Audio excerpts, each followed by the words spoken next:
Canal Plus changé leen la luwa kon lu xeere non jamono ji ñu toll réabonné wu leen gaaw ci formule bu gën a kawe ci ñeenti téeméer dong maanaam 2000 francs CFA rek nga daal di jot ci divertissement yu gën a bëri ci lu toll ci fanweeri fan 30 jours. Canal Plus moo leen di may seen émission Les Grandes Gueules. Canal Plus.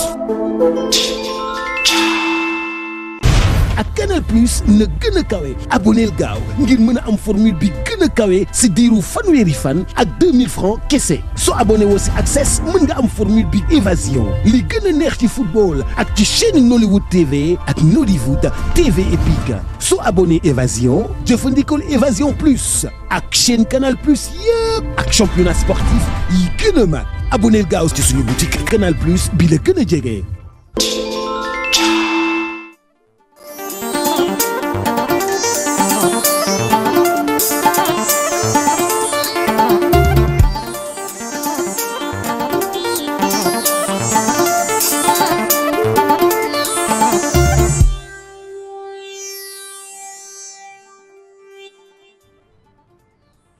De retour sur le plateau de Grande Gueule ñëpp ci bokk chers auditeurs de la radio leader Zik FM Dakar 89.7 yéen ñi nga xamante ne yéen a ngi ñuy doog a jël en cours ñu nekkoon ci waxtaan wu am solo ngeen nekk ci tali bi également di ñi bi dañuy wéttalikoo ci radio leader Zik FM Dakar 89.7 ñu ngi leen ci jaajëfal bu baax a baax léegi nag daañu àddu itam ci leneen loo xamante ne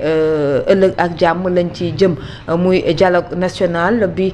président de la république woote jëm ci système politique bi ñu def ab taxaw seetlu ci wàllu woowu mu nekk dialogue bu njëkk bu président de la république Bassirou Diomaye Faye ci wàllu woowu ndax mën nañoo xaarandi ab réussite totale ci dialogue boobu wala dialogue de plus lay doon comme yeneen dialogue yi nga xamante ne son prédécesseur def na ko fii muy Macky Sall donte tey nag ñu def ab taxaw ci wàllu woowu ndax ba mu dooreek léegi ci at wi ak ay weer am na ay mbir yoo xamante ne moom njiitu réew mi entamé na ko ci teg na ko fi bokk na ci assises yi génn nañ ñëw itam ci li nga xamante ne moo di pacte social bi loolee yëpp nag bëri na ay pëccëxoo ndax lu nu mel dina am réussite totale donte poñ yi nga xamante ne teg nañ ko ci ngir waxtaanee ko alors Omar par rapport à ce dialogue bi ñuy xaarandi ëllëg ak jàmm gis nañ ne ku ci nekk également wax nga ne da ngay dem am na nag ñoo xamante ne fas yéene wu ñu cee dem par rapport ak dialogue boobee ñu jëm ëllëg ak jàmm nan nga ko appréhender surtout ak li nga xamante ne président de la république njëkk na ko fee teg jëm ci assises yi. waaw bon gis nañ ni moom dialogue moom Sénégal yàgg nañ def ay dialogue bon. jàpp naa ni sax bu fekkee ni dafa am ay réformes ñu war a def ci côté politique am na ay réformes yoo xam ne nii bon réformes yi elles dorment dans les tiroirs parce que bëri na ay waxtaan yoo xam ne nii amal nañ ko ci wàllu woowu léegi nag bon les attentes par rapport ak au nouveau régime parce que je pense que le président de la République Bassirou Diomaye parce que au fil du temps ngay dem da ngay xam ni dialogue bi c'est quelque chose de voulu par le président de la République parce que ngay gis ni même au niveau de la majorité am na ñoo xam ne nii daf mel ni bokkuñoo moom gis-gis par rapport ak dialogue bi daf mel ni dégg naa yàggul dara Pape Alé Niang di wax boo xoolee il a abondé dans le même sens que le Premier ministre pour dire que en fait ñun problème bu ñu am actuellement c'est un problème économique te je pense aussi qu'on a un problème économique léegi nag comme que le président l'a voulu te je pense que l'essentiel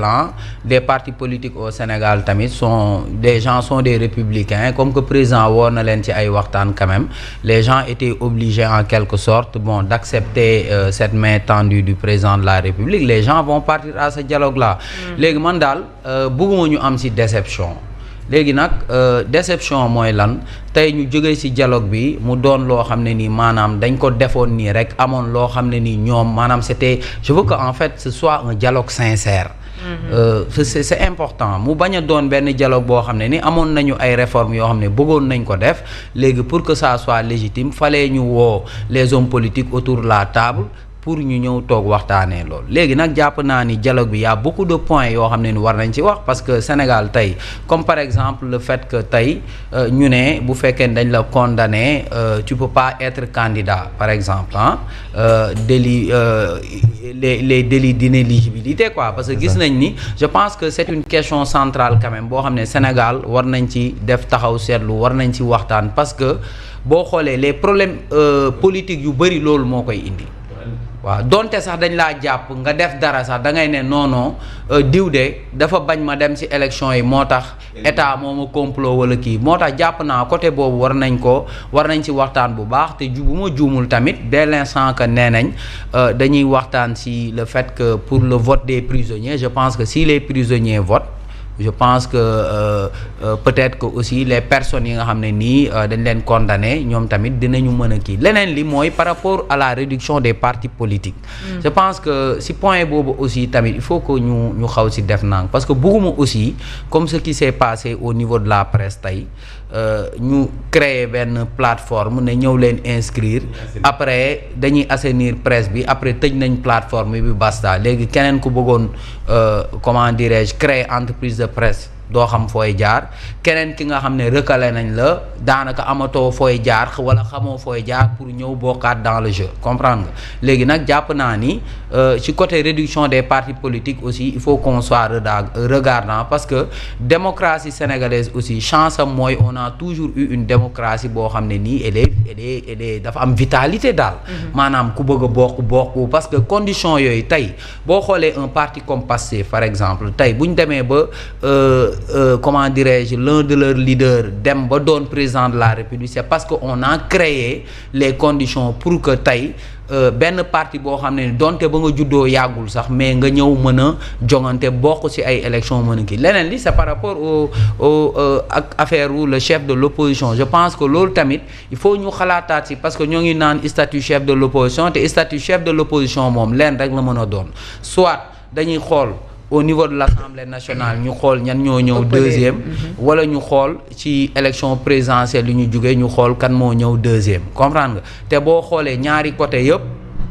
da ngay gis ni peut-être tous ces gens-là yi nga xam ne mën nañ nekk chef de l'opposition ëllëg peut-être ils peuvent se retrouver du jour au lendemain en prison donc la question aussi de l'arrestation des arrestations dans le landerneau politique sénégalais je pense que aussi c'est une question boo xam ne ni war nañ ko dugal ci dialogue bi parce que tey bon man j'ai pensé à l'histoire de Mansour Faye xam naa du ma am temps sax pour wax ci mais jàpp naa ni comme quelqu'un comme Mansour Faye quand même boo xoolee par rapport ak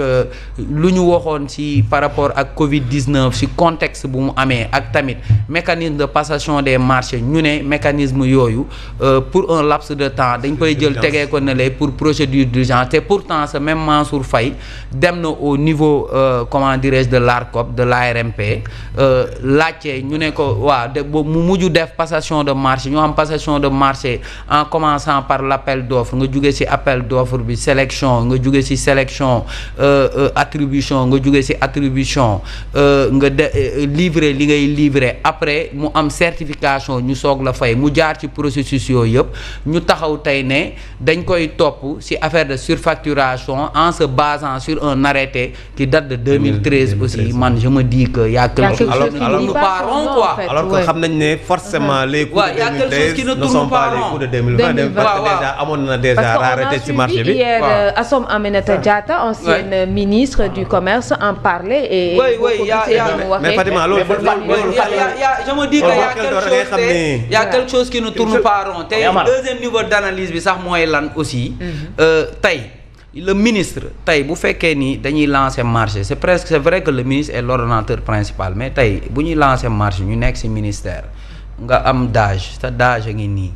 commission de passation des marchés ngi ne DAGE bi organiser lépp mais c'est la commission de passation des marchés moom mooy xool les candidatures ak yooyu ministre bi il n'a pas le droit de dire non jëlal Balde wala jëlal Modou Fall wala kii yoonam nekk yoonam mooy lan fexe na appel d'offre am na dem na ci commission bi xool nañu tous les appels d'offres xool le mieux disant sélectionné nañ ko. comprendre nga. daaj bi prépare lu muy préparé jox ko moom mu apposer sa signature. donc je pense que le cas de Mansour Faye aussi man des fois y a des choses yoo xam ne ça me taraude de l'esprit je me dis que non y a quelque chose de pas logique dans ce qui se passe dans ce pays là. Omar xam nga lu ma lay dooleel dafa am loo fàtte ci sa analyse bi. mooy Mansour Faye Ousmane Sonko moo toogoon publiquement ci média bi. point de presse ni Mansour Faye du rëcc du mucc ñaari at ci ginnaaw mu ne xaw ma luy mën di xew waaye ñun bu ñu jëlee pouvoir bi ëllëg Mansour Faye du mucc ku dul mucc nag jàpp ci nii wala ci naa wër nañ ñii mënuñu ko ciy jàpp ñu jàpp ko ci naa kuñ jàpp nga teg caution ñu bàyyi la nga dem Mansour teg caution ñu téye ko Mansour rek laa gis ñu teg mu teg caution ñu jël ko dugal kaso xanaa bu ko weesoo Tahirou Sarr moom mu teg caution war a génn ñu ni ko pareeguñ pour nga génn dañu toll ci nguur guy jaay doole mais moo yey xam nga lu tax